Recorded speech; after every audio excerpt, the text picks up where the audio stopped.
Hey YouTube, Logan with Hideaway Homestead here, coming to you today with an update here on our little oak seedlings and kind of a update on just some stuff as far as YouTube comments. I wanted to respond to some stuff that was on there. I responded to some of the individuals, but kind of wanted to just touch on a couple of the subjects.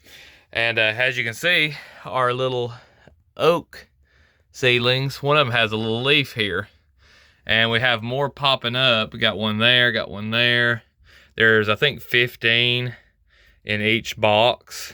So you can plant them real tight together at first. And then as soon as spring and summer, we get into fall, and they start to go dormant, I'll probably put them into like a bed in the ground to grow for a little while. I've been swapping out these boxes. I ain't got all of them under the light just yet because I got to move some stuff around, but I've been swapping these boxes around just to give them just enough light. This is how I did it last time, and everything turned out all right. It's just the first few months that they start out in these boxes, inside anyway, and won't get them outside here before long. I may in the spring, as soon as things are warm enough that we're not going to have any frost, set them out, and while we're still getting enough moisture in the ground that they're not going to go through a whole lot of transplant shock, because that can be a thing. But that's probably when I'll put them into the ground, just because I don't want to leave them in these because it'll take a lot of watering. But I was going to go ahead and respond to some of the comments I got. There was just a couple of things I wanted to kind of just touch on that I thought were good ideas, and just to respond to people that have commented on the channel. Always enjoy getting comments, so leave anything that you've got down below. First off, Buck Reynolds, I tried the witch's butter, and it was good. It did have kind of like a nutty flavor. It was very mild. I think it's definitely a mild mushroom. I got to remember next time to put a lid on the pan that I'm sauteing them in, because they jump around like popcorn. I guess they've got just so much moisture inside of them in little pockets, so they want to jump around. But it was a good mushroom. The oyster mushrooms, I didn't have anybody really asking about, but I said I'd give an update on it. I did try them, and they were absolutely delicious. This brown variety that we've got around here that's apparently a good winter forage mushroom, love it. I'm really trying to get a culture started. I just tore up some pieces and put it into a cup with some sterilized straw. So we just gathered some dead grass and boiled it, and it looks like it's taken. I'll have some updates on that if it really colonizes and we get some mycelium. Another one that I'd already responded to, but I just want to kind of mention, was a comment by Flyboy, and talking about doing little hides for the rabbits, to keep them warm. And let me get the camera.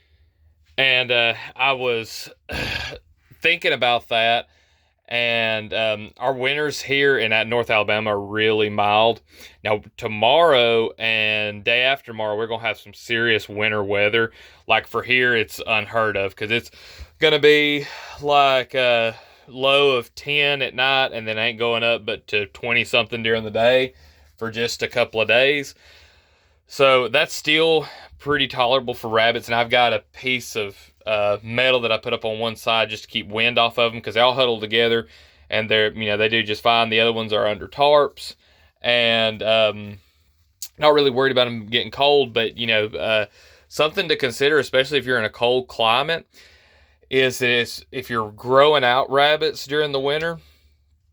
I know there is a farmer, his name's Sepp Holzer, and he does these pig shelters, and he lives in Austria up in the Alps, super cold, and he talks about how much they save on feed when they have them in those earthen structures. It's basically just a bunch of logs stuck up on end in a box shape, and then they put logs across the top, basically just making a little box for them to go to, and they put some kind of waterproof membrane, whether it's plastic pond liner or whatever, over the top, and then cover dirt on top of it, and it helps keep them warm and keeps them from eating a lot of feed. So that's something to consider. The colder your animals are, the more feed they're going to eat.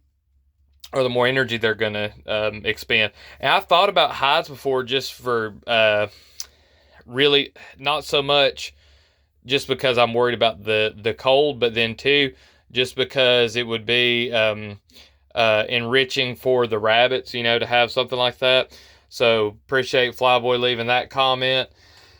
And might be something to consider, especially if you're in a colder climate and you're trying to raise rabbits during the winter. I'm gonna stop, I think, raising rabbits in the winter. I'm gonna just try to go and get all of my rabbit breeding before the really just dog days of summer start.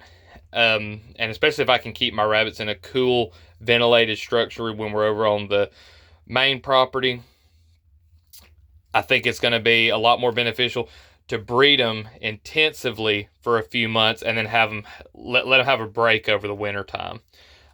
Just because I don't know, it just makes more sense like that, considering that rabbits have their babies during the spring.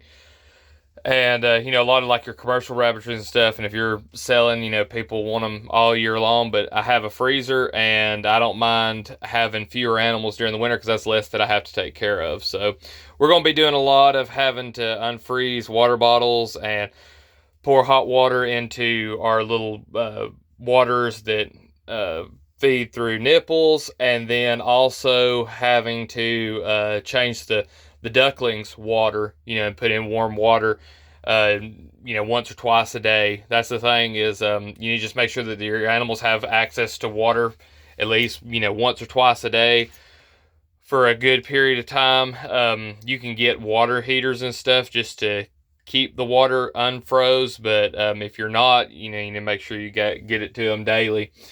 And that's what we're going to do just for these next couple of days, because we don't have enough really cold weather like that to make it worth buying little heaters for everything and running electricity. So anyway, that's kind of an update, just to rambly touching on a bunch of different subjects. I'll try to make that clear in the title for anybody who wants to watch. If you've got any questions or comments, go ahead and drop those down below.